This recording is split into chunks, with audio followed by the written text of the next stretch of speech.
Alright, New York Rangers time. Welcome to Scouching's Prospect Pipeline series, and what we do here is we look at an NHL team's prospect pipeline and just group players into general tiers and just take a quick look at how things look going into a new NHL season. But before we get into the Rangers players, we have to define what a prospect is, as well as the tiers we're going to use to group them together. So a prospect to me is a player who's within 5 years of their first year of NHL draft eligibility, who also have not played more than a full season with the NHL roster. So for example, for New York, Will Cooley is not on this list. He has graduated off as the depth player that I had him over the course of the last year. When it comes to the tiers, we start with franchise players, who are players you absolutely cannot move and do not want to move and will not move. Think your Sidney Crosbys, your Artemi Panarins, what have you. Then you have your core players, who are players you really, really love having. You absolutely don't want to have to trade them if you don't have to. They round out those elite players and make your team better every single night. Then you have your depth players, who are your second, third, or fourth line players who play roles that are very important.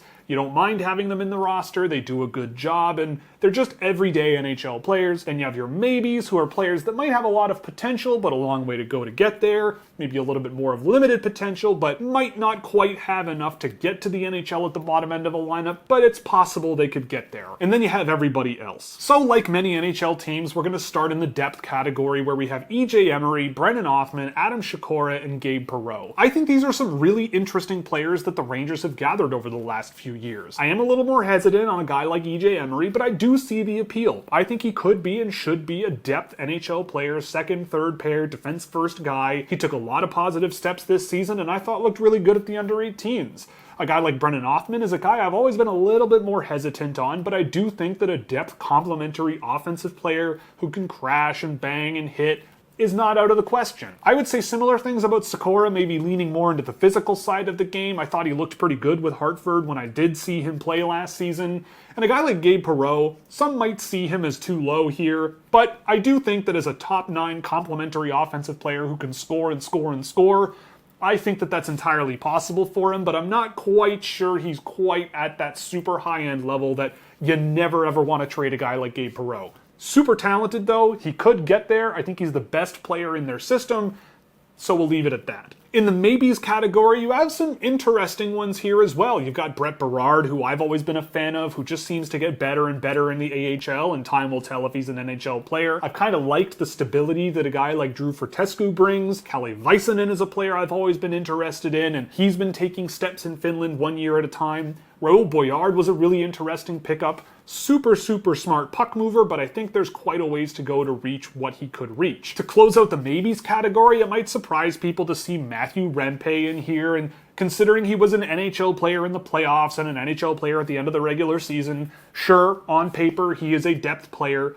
but he is a player that is still pretty limited in what he can bring to the NHL and what kind of an impact he'll bring in the NHL over a long period of time. I think he could make himself an everyday NHL bottom 6 guy that plays a more defense-first role, but again, I'm very interested in players' overall impact at both ends of the ice, and in my books, he's still a little bit more limited, but I love watching him. So we can move down to everybody else, and the Rangers have drafted a lot of guys where I just feel like the road is a little bit tough ahead of them. The best one out of this that I'm most interested in is Team Scouching member Victor Mancini. I was a little surprised with how unproductive his college career was, because whenever I would watch Nebraska Omaha, he would look pretty good playing there, and I feel like his game could project well to the pro level. He's just a little bit on the older side of the equation, and I feel like there are some question marks and time will tell. Outside of that, I thought Dylan Rubrek looked pretty interesting in the OHL last season, and we'll see how he looks at the pro level, but again, I think there's a bit of a road ahead of him.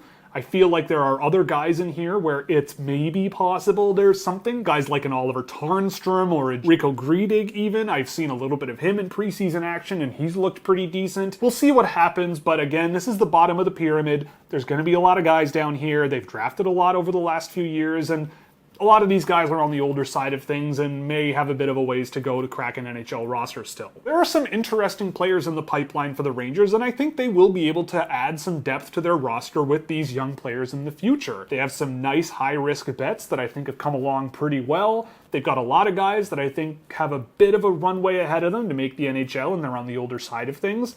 But I think all things considered, considering how good the Rangers have been, they're looking pretty decent as an NHL pipeline, and I'm curious to see how they do this season. So if you liked the video, click like and subscribe so you never miss another video. If you really liked it, go to Scouching.ca, where a subscription will get you exclusive written content, early access to videos, a Discord server, and plenty of other cool stuff you can check out there. And so, now that we're done with the Rangers, our next team up on the pyramids will be the Pittsburgh Penguins.